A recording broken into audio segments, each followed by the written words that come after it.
એડીઆરના એક રિપોર્ટ બાદ રાજકારણ અને મીડિયામાં કકળાટ શરૂ થયો છે અને ચર્ચા થવી પણ સ્વાભાવિક હતી, કારણ કે મુદ્દો હતો ભાજપના સાંસદોની સંપત્તિમાં થયેલા વધારાનો. એડીઆર દ્વારા જાહેર કરાયેલા રિપોર્ટમાં જામનગરના સાંસદ પૂનમબેન માડમનું નામ પણ સામેલ હતું, પરંતુ જ્યારે આ રિપોર્ટની ખરાઈ કરીને ઊંડાણપૂર્વક તપાસ કરવામાં આવી ત્યારે સામે આવેલી હકીકત સાવ અલગ જ હતી.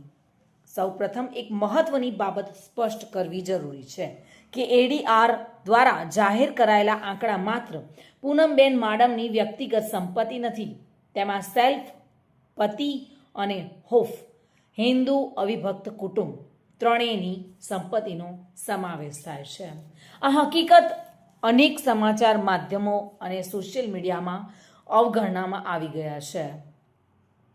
બીજી મહત્વની બાબત એ છે કે મીડિયામાં જે રીતે સંપત્તિમાં વધારો દર્શાવવામાં આવ્યો છે તેમાં લોન અને નાણાકીય જવાબદારીઓની ગણતરી પણ કરવામાં આવી નથી.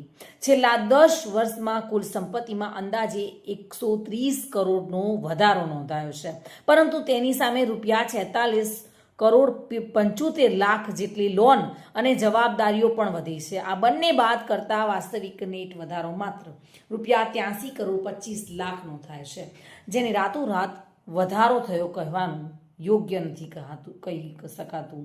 આવકવેરા રિટર્નના આંકડાઓ મુજબ છેલ્લા 10 વર્ષમાં પરિવાર દ્વારા ટેક્સ ચૂકવ્યા બાદ ₹40 કરોડ 29 લાખ નેટ આવક સંપત્તિમાં ઉમેરાઈ છે. જમીન અને મિલકતોના માર્કેટ વેલ્યુમાં વધારાની ₹14 કરોડ 77 લાખ અને સોના ચાંદી અને દાગીનાના ભાવ વધવાથી ₹4 કરોડ 15 લાખ તેમજ રોકાણોના મૂલ્યમાં ₹93 લાખનો વધારો નોંધાયો છે. એક મહત્વનો મુદ્દો જે ઘણી જગ્યાએ હાઇલાઇટ થયો જ નથી, પૂનમબેન માડમને તેમની માતા તરફથી ₹36 કરોડની ભેટ મળી છે. આ રકમ તેમની માતાએ પોતાની મિલકત વેચીને મેળવી હતી અને તે આવકવેરા રિટર્નમાં યોગ્ય રીતે જાહેર કરાયેલી છે. આમ તમામ સ્ત્રોતોનો કુલ જથ્થો ₹96 કરોડ 14 લાખ થાય છે, જે એડીઆરના જાહેર આંકડાઓ સાથે સંપૂર્ણ રીતે મેળ ખાય છે. પૂનમબેન માડમ એક સાંસદ હોવાના કારણે અધૂરી માહિતી અને અર્ધ સત્યના આધારે શંકાસ્પદ નિવેદન ઊભું કરવાનો પ્રયાસ કરવામાં આવ્યો, પરંતુ ફેક્ટ ચેકિંગ બાદ સ્પષ્ટ થાય છે કે સંપત્તિમાં વધારો સંપૂર્ણપણે જાહેર અને કાયદેસર સ્ત્રોતોથી થયેલો છે.